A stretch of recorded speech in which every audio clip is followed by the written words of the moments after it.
বাংলাদেশকে আর্থিক সাহায্য দেয়া বন্ধ করলো আমেরিকা। ভারত বাংলাদেশ চাপানুতরের মধ্যেই ঢাকার ওপর চাপ বাড়ালো আমেরিকা। আরো বিপাকে ইউনূস সরকার। বাংলাদেশের সমস্ত প্রজেক্টে টাকা দিয়ে সাহায্য বন্ধ করে দিল ট্রাম্প সরকার। বাংলাদেশের স্বাস্থ্য ক্ষেত্রের উন্নতিতে কয়েকশো কোটি টাকা সাহায্য করে আমেরিকা।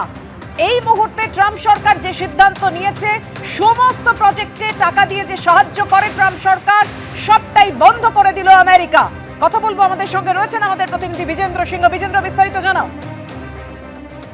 20 তারিখ শপথ নিয়েছেন ডোনাল্ড ট্রাম্প রাষ্ট্রপতি হিসাবে, এবং তারপর যে পরপর তিনি সিদ্ধান্তগুলো নিচ্ছেন তার একটা বিশ্বজুড়ে প্রভাব পড়ছে।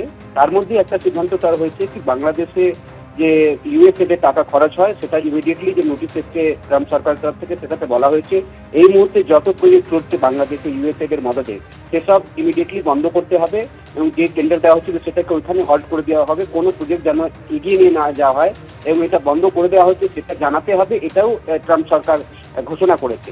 এবং তার সঙ্গে সঙ্গে এটা মনে রাখতে হবে কি কোটি কোটি টাকা, মিলিয়নস অফ ডলার্স আমেরিকা খরচা করে বাংলাদেশে, বিশেষ করে পাবলিক হেলথের জন্য, ক্লাইমেট চেঞ্জ, পরিবেশের জন্য, শিক্ষার জন্য।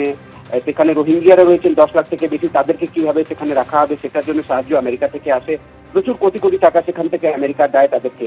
এবং মনে রাখতে হবে গত সেপ্টেম্বর মাসেই মোহাম্মদ ইউনূস দেখা করেছিলেন ইউএসএড এর একজন আধিকারিকের সঙ্গে। সে সময় মনে করা হচ্ছিল তো হয়তো বাইডেন আসবেন এবং তারপর এই প্রজেক্টগুলো চলতে থাকবে।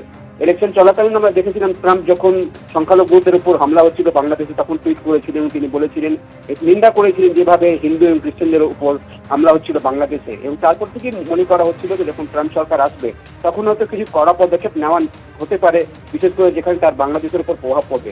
আজকে যে সিদ্ধান্ত নিয়েছে আমেরিকান সরকার, সেখানে স্পষ্টই বলা হয়েছে যে ইউএসএড নিয়ে যে প্রজেক্টগুলো চলছে বাংলাদেশে সেটাকে ইমিডিয়েটলি হল্ট করতে হবে। যার মধ্যে সব থেকে বড় এটাও মনে রাখতে হবে, কোভিড চলাকালীন আমরা দেখেছিলাম সব থেকে বেশি ভ্যাকসিন কিন্তু আমেরিকা থেকে বাংলাদেশে এসেছিল, সেটা ইউএসএড এর সাহায্য থেকেই free of cost America provide করেছিল বাংলাদেশকে। এখন ক্লাইমেট চেঞ্জ বা এনভায়রনমেন্ট প্রোটেক্ট করার জন্য অনেক টাকা খরচা হয়, সেখানে বায়োডাইভার্সিটির জন্য যে কাজগুলো হচ্ছে সেটা আমেরিকা সেখানে দেখে। সেখানকার কৃষকদেরকে জন্য যারা মাধ্যমিক কৃষক বা গরিব রয়েছেন তাদের কিভাবে উন্নতি হয় সেটাতে কয়েকটা প্রজেক্ট কাজ করছে বাংলাদেশে। এই সব প্রজেক্ট এই মুহূর্তে বন্ধ করে দেওয়া হয়েছে বাংলাদেশ আমেরিকা সরকার তরফ থেকে, তারা এই সাহায্যগুলো দেবেন না।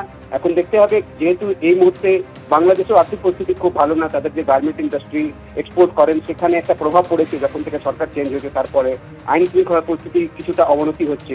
তারপরে কিন্তু এই সিদ্ধান্ত যেটা আমেরিকা নিয়েছে তার কিন্তু আর্থিক প্রভাব বিশেষ করে পড়বে বাংলাদেশের উপর, এটাই মনে করা হচ্ছে।